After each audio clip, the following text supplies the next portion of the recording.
اللہ تعالیٰ کی حمد و ثنا پیارے آقا صلی اللہ علیہ وآلہ وسلم کی بارگاہ میں درود و سلام کے پھول پیش کرنے کے بعد معزز سامعین محترم السلام علیکم ورحمۃ اللہ وبرکاتہ۔ تمام احباب کو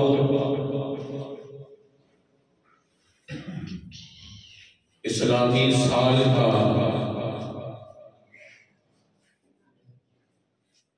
نیا مہینہ پہلا دن اور پہلا دن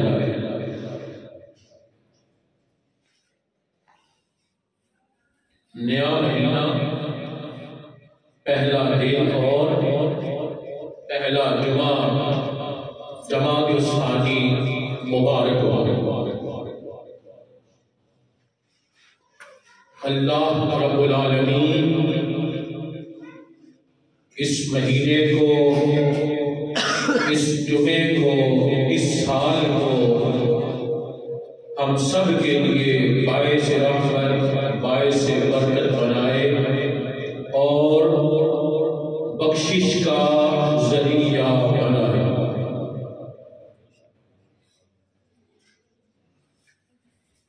میں اپنے موضوع کے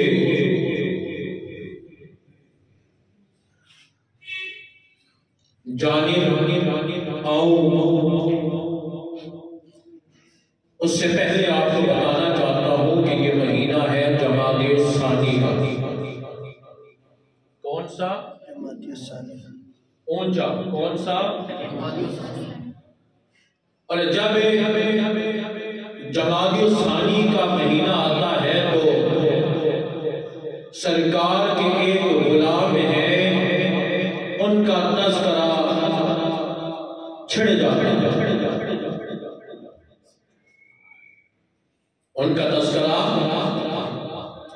ہر زبان پہ جاری ہو جاتا ہے۔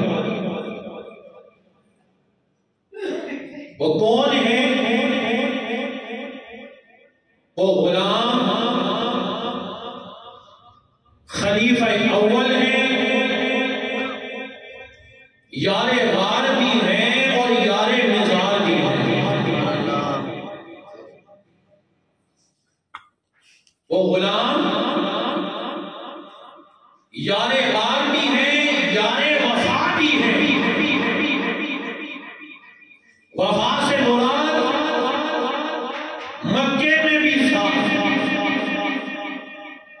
غار ہرا میں بھی ساتھ، غار سور میں بھی ساتھ، مکے کی گلیوں میں بھی ساتھ، ہجرت میں بھی ساتھ، مدینے کی باری آئی تو مدینے بھی ساتھ، اور اتنا نہیں، جب مزار کی باری آئی تو مزار میں بھی حضور کے ساتھ۔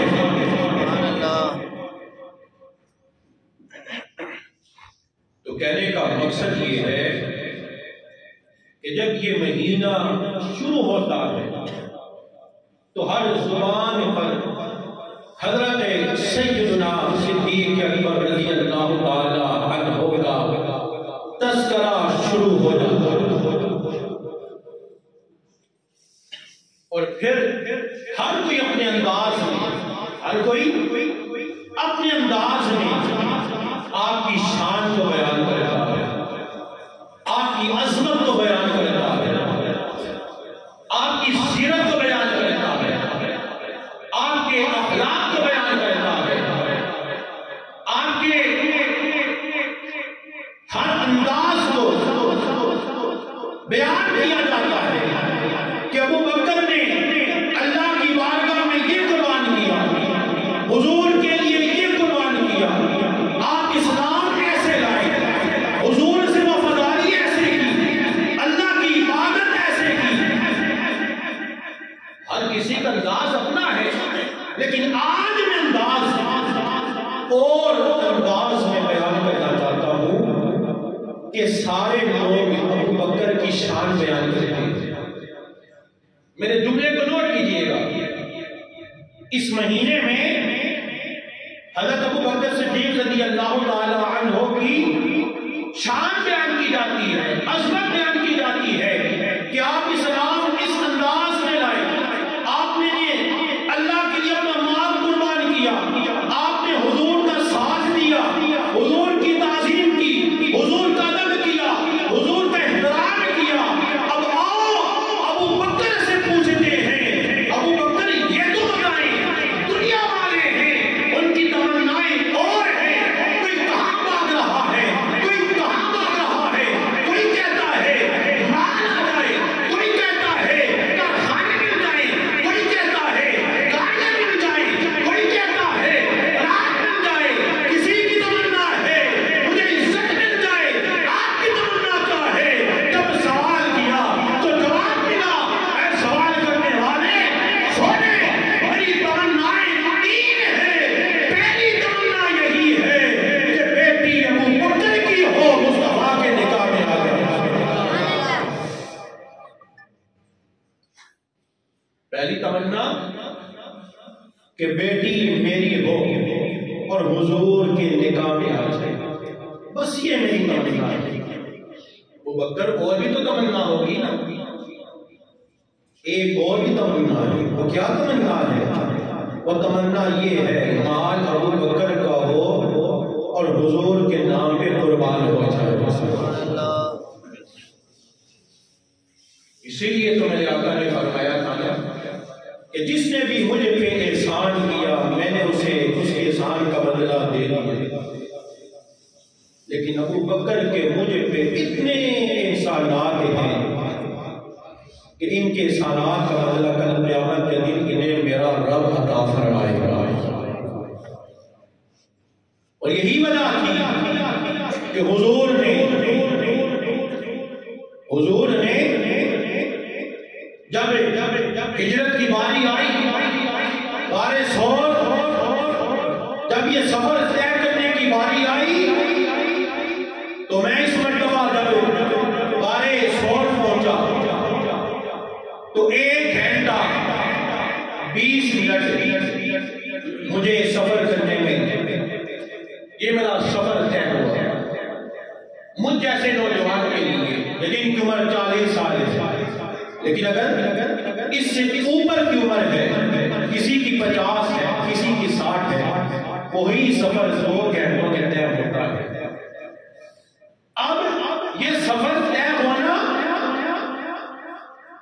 اتنے کم وقت میں اس لیے ہے کہ اب راستے بن چکے ہیں، اب سیڑھیاں بن چکی ہیں، لیکن اس دور کو یاد کریں جب کچھ بھی نہ تھا۔ ابو بکر تھے، حضور کا رب تھا، اور ابو بکر نے حضور کو کاندھوں پہ اٹھایا اور اتنا طویل سفر آپ نے طے کیا۔ تو یار غار کی تمنائیں 3 ہیں، کہا بیٹی میری ہو، حضور کے نکاح میں آ جائے، مال میرا ہو، نام حضور کے نام پہ قربان ہو جائے۔ ابو بکر اور بھی تو تمنا ہے، ہماری تمنائیں تو مال ہے، دولت ہے، جائیداد ہے، کارخانے ہیں، گاڑیاں ہیں، اور بھی تمنا ہے۔ ہاں ہے، کیا تمنا ہے؟ تمنا یہی ہے آنکھیں ابو بکر کی ہو، سامنے چہرہ مصطفیٰ کا ہو۔ بس میں کہتا ہوں جب بھی میری آنکھیں کھلیں، جب بھی میری آنکھیں کھلیں، جب سو جاؤں، جب اٹھوں، آنکھیں کھلیں، سامنے چہرہ حضور کا ہو، سامنے چہرہ حضور کا ہو۔ تو آپ نے یہ 3 تمنائیں کی، چہرہ حضور کا ہو، آنکھیں کس کی ہو؟ اونچا ابو بکر کی ہو۔ آج اسی موضوع کو آگے لے کے چلتا ہوں۔ حضور اتنے سونے، حضور اتنے سونے تھے کہ ایسا سونا نہ پہلے آیا تھا، نہ آیا ہے، نہ قیامت تک آ سکتا ہے۔ آپ شادی میں چلے جائیں نا، حال میں چلے جائیں یا علماء کے اجتماع میں چلے جائیں، شادی میں تو دنیا دار ہوتے ہیں علماء، اگر 1000 بندہ ہے تو 15 سے 20 علماء کرام ہوں گے، باقی دنیا دار ہے۔ کسی محفل میں چلے جائیں، اسٹیج میں تقریباً غالباً 90% علماء کرام تشریف فرما ہوتے ہیں، ایسے ہے یا نہیں ہے؟ جب آپ شادی میں چلے جائیں تو آپ کو بڑے بڑے حسین چہرے نظر آتے ہیں، خوبصورت لوگ ہوتے ہیں، اتنے خوبصورت ہوتے ہیں، نہ ان کے چہرے پہ کوئی داغ ہوتا ہے، نہ چھائیاں ہوتی ہیں، نہ دانے ہوتے ہیں۔ دل کرتا ہے کہ انسان اس کی خوبصورتی کو اونچا کیا کرے، اس کی خوبصورتی کو دیکھتا رہے۔ علماء میں چلے جائیں، ایسے ایسے علماء ہیں جنہوں نے حضور کی سنت کو سجایا ہوا ہے، داڑھی سفید ہے، چہرہ سفید ہے، اور چہرے پہ سرخی ہے۔ دل کرتا ہے کہ ان کو انسان اونچا اونچا دیکھتا ہے۔ ارے جب عام آدمی اتنا خوبصورت ہے تو نبیوں کا امام کتنا زیادہ سونا ہوگا؟ نہیں سمجھ، عام آدمی اتنا پیارا ہے، عام آدمی کو اللہ نے اتنا حسن دیا ہے، تو جس نبی کے لیے کائنات بنائی گئی وہ کتنا سونا ہوگا۔ اسی لیے تو حضرت ابو ہریرہ رضی اللہ تعالی عنہ آپ نے کیا فرمایا تھا؟ آپ نے فرمایا تھا کہ یا رسول اللہ صلی اللہ علیہ وآلہ وسلم، میرے کریم آقا، میرے لجپال آقا، آپ جیسا حسین کوئی ہے ہی نہیں۔ آقا آپ جیسا حسین، آج گفتگو یار غار پہ بھی ہو رہی ہے اور آقا کی بھی بات ہو رہی ہے، کیونکہ آپ کی تمنا تھی نا کہ چہرہ حضور کا ہو، آنکھیں ابو بکر کی ہو، اسی حسن کو بیان کرنے کے لیے آقا آپ جیسا حسین کوئی ہے ہی نہیں۔ حضرت حسان بن ثابت نے جب یہ بات سنی نا، کہو آئے کہا آقا آپ جیسا حسین کسی ماں نے جنا ہی نہیں۔ آقا آپ جیسا حسین کسی ماں نے پوچھا، کسی ماں نے جنا ہی نہیں۔ یہ تو آؤ حسن مصطفیٰ کا تذکرہ ہے، اب سرکار کے قدموں کا بھی تذکرہ سن لو۔ حضرت میمونہ رضی اللہ تعالی عنہا فرماتی ہیں، لوگوں سنو، حضور کا دور ہے، حضور کا زمانہ ہے، حضور کا پیارا پیارا وقت ہے۔ میں اپنے ابا جان کے ساتھ حضور کی بارگاہ میں آئی، آقا اونٹنی میں سوار تھے، اور اونٹنی میں سوار ہونے کی وجہ سے میں حضور کا چہرہ تو نہ دیکھ سکی، لیکن میں نے سرکار کے قدموں کی انگلیوں کو دیکھ لیا ہے۔ سبحان اللہ۔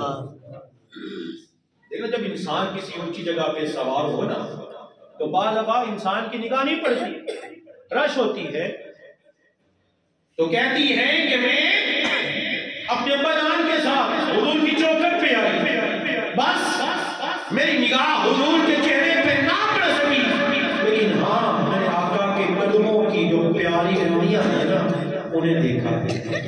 آپ فرماتی ہیں لوگوں، اللہ کی قسم ہے، وہ دور اور آج کا دور سرکار کی انگلیوں کا حسن میری نگاہوں سے زیادہ ہی نہیں ہے۔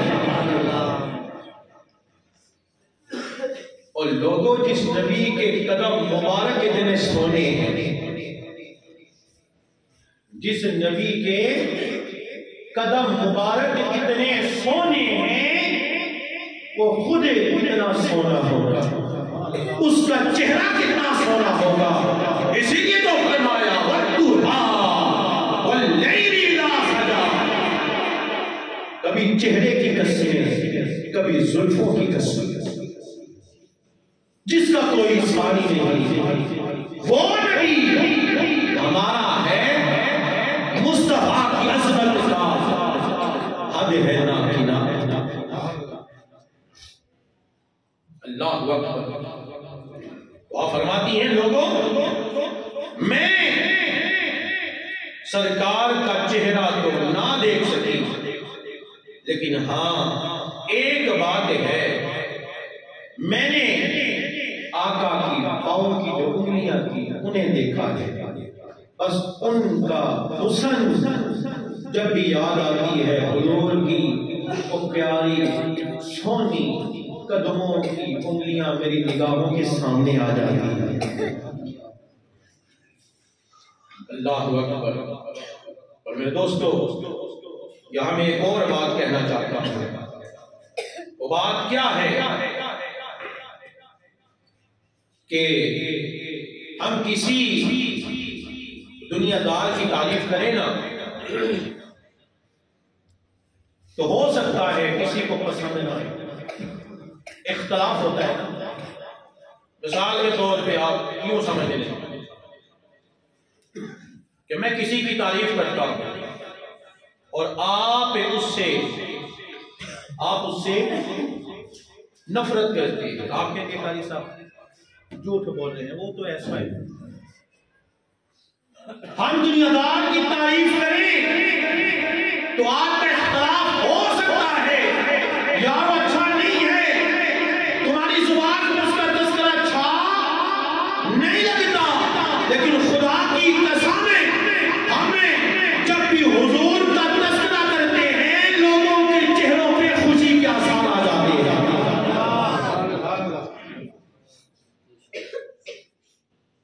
لوگ خوش ہو جاتے ہیں۔ پریشان جو ہے حضور کا ذکر کیا جائے تو کھل پڑتا ہے، پریشان ہے تو مسکرا جاتا ہے، غمزدہ ہے تو دل بڑا ہو جاتا ہے۔ کیوں؟ اس لیے کہ سونے کا ذکر ہی بڑا پیارا ہے، اس سونے کا ذکر ہی بڑا پیارا ہے۔ وہ اتنا سونا ہے، وہ اتنا سونا ہے کہ حضرت جابر بن سمرہ رضی اللہ تعالی عنہ حضور کی بارگاہ میں موجود ہیں۔ بس آخری بات، آپ حضور کی بارگاہ میں موجود ہیں، 14ویں کا چاند بھی سامنے ہے اور حضور بھی سامنے ہیں۔ 14ویں کا چاند بھی سامنے، حضور بھی سامنے۔ کبھی 14ویں کے چاند کو دیکھتے ہیں، کبھی حضور کو دیکھتے ہیں، کبھی 14ویں کے چاند کو دیکھتے ہیں، کبھی آمنہ کے لال کو دیکھتے ہیں۔ محبت سے کہتے ہیں کبھی 14ویں کے چاند کو دیکھتے ہیں، کبھی نبیوں کے سردار کو دیکھتے ہیں، کبھی 14ویں کے چاند کو دیکھتے ہیں، کبھی مدینے کے تاجدار کو دیکھتے ہیں۔ حضور نے فرمایا وہ آپ کی آمد ہے، کبھی چاند کو دیکھتے ہو، کبھی مجھے دیکھتے ہو، وجہ کیا ہے، راز کیا ہے، حقیقت کیا ہے، کہانی کیا ہے؟ عرضی آقا میرے ماں باپ آپ پہ قربان ہو جائے، کبھی چاندویں کو، کبھی 14ویں کے چاند کو دیکھتا ہو، کبھی آپ کو دیکھتا ہو، پھر دل سے پوچھتا ہوں اے دل یہ تو بتا یہ چاند زیادہ پیارا ہے یا مدینے کا چاند زیادہ پیارا ہے؟ آقا اپنے ماں باپ کی قسم ہے 14ویں کا چاند نہیں مدینے کا چاند زیادہ پیارا ہے۔ رب کعبہ کی قسم 14ویں کا چاند نہیں مدینے کا چاند زیادہ پیارا ہے۔ یہ ہے حضور کی عظمت، حضور کی شان، حضور کا مقام کہ جو